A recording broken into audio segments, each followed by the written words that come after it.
Fable is finally coming back after over a decade, and there's a lot to unpack. And we finally got our first major look at the game back in January during the Xbox Developer Direct. So today I'm giving you guys the complete rundown on everything we know about Fable, the story, the gameplay systems, the ambitious 1,000 plus NPC population, the controversial changes from the original trilogy, when it's launching, what platforms you can play it on, and what this all means for the future of the franchise.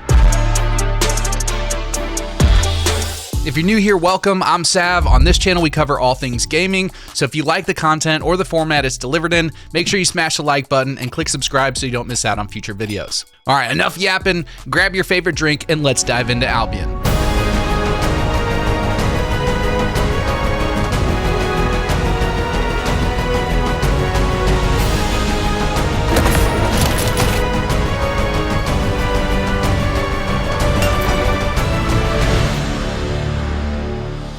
So let's start with the big one. When can we actually play this thing? Well, Fable launches in autumn of 2026. That window is September through November for Xbox Series X, S, PlayStation 5, and PC, including Steam. Yes, you heard that right.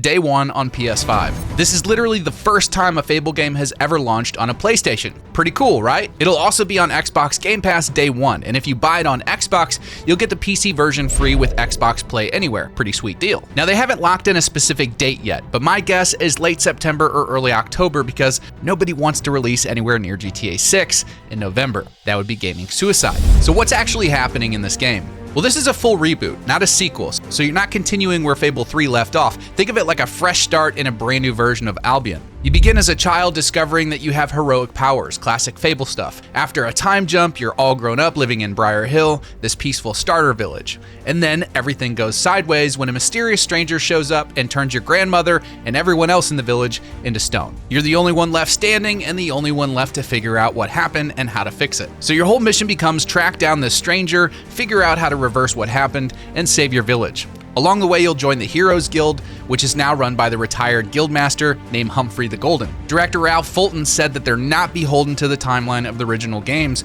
but they're keeping some of the lore and backstory. It's like a soft reboot that keeps the good stuff and ditches what didn't work.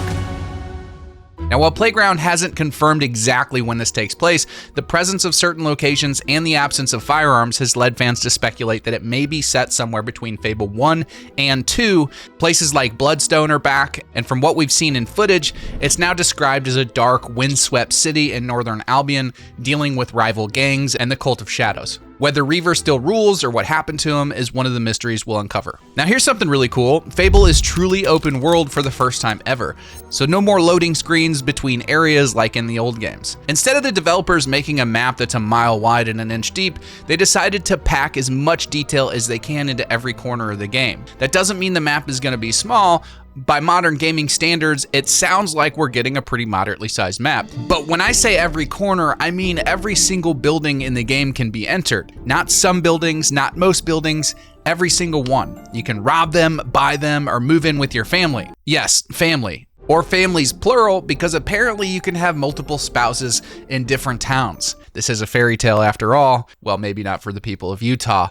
I can't say that. Some classic locations are coming back. Bowerstone with Fairfax Castle and the Heroes Guild, Bloodstone, now a dark city with gang wars, and the spooky marshes that look just like Race Marsh from Fable 2. Plus new spots like Briar Hill, your starter village, Silverbrook, and Bowerminster. The world has everything from peaceful rolling hills and magical forests to mountains and rugged coastlines. Mr. Fulton said that they wanted players to move slower but see much more and experience much more. That's the whole vibe they're going for here. And the combat looks seriously slick this time around. The classic strength, skill, and will system is back. That's melee, ranged, and magic, but now they're calling it style weaving combat. Basically, you can swap between all three instantly with zero delay. You can start with a sword combo, shoot someone with a crossbow mid-swing, then blast a fireball out without missing a beat. And combat looks like it flows smoothly between weapon types, and from what we've seen, breaking through enemy defenses creates openings for powerful finishing attacks. You've got dodge, block, and parry mechanics built in as well. Ranged is going to be your classic bows and crossbows for picking enemies off at a distance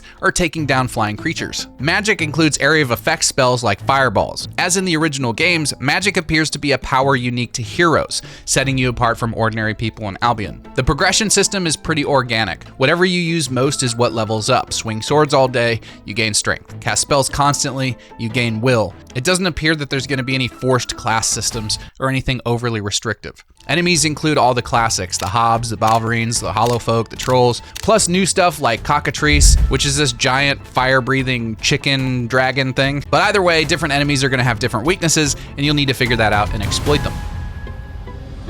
Now this is where things get really ambitious. Playground Games created over 1,000 unique NPCs, not random background characters, actual unique people with names, full voice acting, daily routines, personalities, moral beliefs, jobs, homes, and even families. They said that you could literally follow any random person around for an entire day and watch them live their life. They wake up, they go to work, they hang out during their free time, and then they go home and go to bed. It's pretty wild. And every single one of them can have fully voiced conversations with you. You can talk to them and learn about their personality, you can romance them and get married, or get divorced. You can have kids together, hire them to work at the business you own, fire them if they suck at their job, buy their houses and become their landlord, or evict them if they don't pay rent. The environment team had to design interiors for over 1,000 different homes because you can enter every single building. The old good versus evil system where you'd grow horns if you were evil or get a halo if you're good, that's gone. Instead, Fable uses a reputation-based morality system, and it works completely differently. Actions only matter if someone sees you do them. If you kick a chicken in front of a crowd,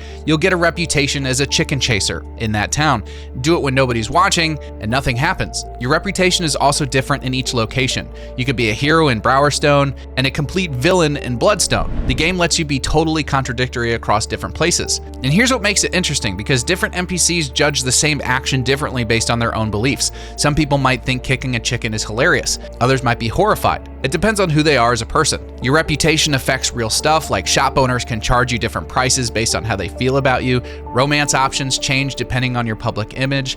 NPCs will cheer you, insult you, or avoid you in the streets. Being well known, either good or bad, comes with its own consequences. If things get out of hand and you lose control of your reputation, you can actually pay a town crier to spread different rumors about you and reshape what people think. Very Fable. As Fulton put it, the game will never judge you, but the people of Albion will. It's a system based on social dynamics instead of cosmic good versus evil. Now, some longtime fans are upset about losing the horns and the halos, but honestly, this system has way more depth and replay value in my opinion. You can be morally complicated instead of just picking good versus evil from the start. And honestly, I'm not a huge fan of the horns and the halo. The property system from Fable 2 is back and even better. As mentioned before, you can buy homes and businesses all over Albion. Then you can rent them out to NPCs for passive income, set your own rent prices, which affects your reputation and the town's prosperity. You can hire people to work at your businesses that you own. You can evict tenants who don't pay their bills. And what's really neat is that housing and employment are interconnected now. So the NPCs working in your businesses can also live in the properties that you control. If you evict someone, they might end up homeless on the streets,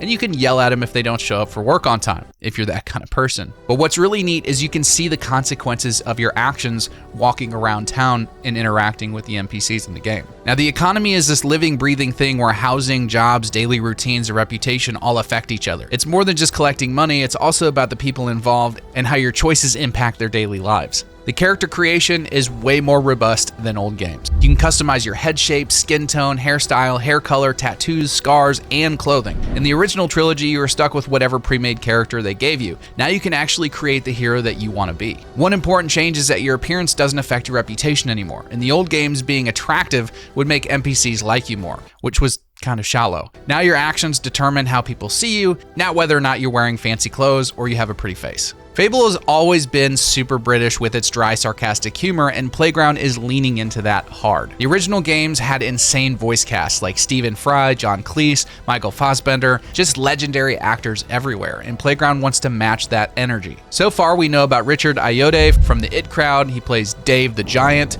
Stephen Fry is back as Reaver. Matt King plays Humphrey the Golden. And Fulton teased that they'll have an amazing cast, and they'll reveal more actors as we get closer to launch. Now, as far as gameplay mechanics, some things aren't making it back into the new Fable, and some people are pretty upset about it. There's no co-op. This is a single-player only game, so Fable 2 and 3 had co-op modes, but they were honestly pretty janky and restrictive. I think focusing on a polished single-player experience is definitely the right move in today's day and age. There's also no dog companion. The beloved dog from Fable 2 and 3 isn't in this game. Playground said they couldn't figure out how to make it meaningful, so they cut it instead of half-assing it, which honestly I respect. And no physical morphing. So you're not going to grow horns or glow with halos based on your morality. And the trade-off is that we get that new reputation system, which again, I think is way more interesting, even if it's less visually dramatic. At least Playground is being honest about what's different instead of pretending that nothing changed. The day one PlayStation 5 release surprised a lot of people. This is all part of Microsoft's bigger multi-platform strategy. Halo and Forza Horizon 6 are also coming to PS5 later in 2026. And Fulton explained it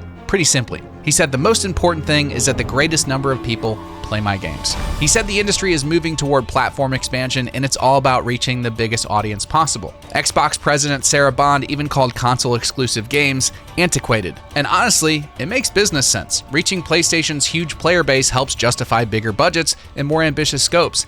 And from a player perspective, if you like a certain console and you'd like to play a specific game on that console, then they're putting the power in your hands. So I don't see this as anything other than a win. Plus, Forza Horizon 5 has reportedly made $300 million on PS5 alone. That's not exactly pocket change. We're still waiting on some stuff like full cast announcements, detailed info on skill trees and progression, weapons and equipment details, more story reveals, an actual specific release date, and expect a huge showcase at the Xbox Summer event around June where they'll probably drop a ton more information. And as you might have already guessed, we're going to be covering all of it. From everything I've seen, Fable looks like a genuine love letter to the original trilogy while fixing what needed to be fixed.